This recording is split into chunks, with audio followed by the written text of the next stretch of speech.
আসসালামু আলাইকুম। পিএসএলে অপমানিত হয়ে অবশেষে বিপিএলের মর্যাদা বুঝলেন দক্ষিণ আফ্রিকার ক্রিকেটার রাইলি রুসো।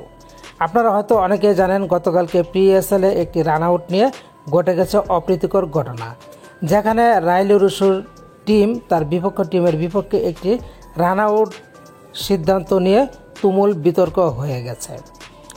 যেখানে ইসলামাবাদের খেলোয়াড় তিনি কিন্তু ব্যাটিং করছিলেন আগা সালমান, তার বিপক্ষে বল করছিলেন ওয়াসিম জুনিয়র।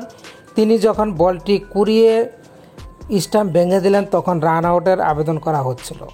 তার চেয়ে বড় কথা হচ্ছে ওয়াসিম জুনিয়র আগা সালমানের ব্যাটের উপরে পাড়া দিয়ে তারপর তাকে রান আউট করেছিলেন।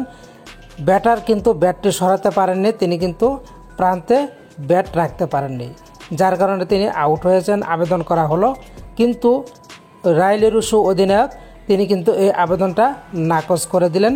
তিনি আম্পায়ারের কাছ থেকে আবেদনটা উঠিয়ে নিলেন, আর এতে করে আম্পায়ার কিন্তু আউট দিতে গিয়ে হাত তোলার পরেও আউটটা দিলেন না। যখন রাইলি রুসো এই কাজটি করলেন তখন কিন্তু তিনি নেটিজেনদের প্রশংসার জোয়ারে বাড়ছেন, কারণ এ ধরনের রান আউট নিলে এটা ক্রিকেটীয় ভাষায় খারাপ দেখা যেত।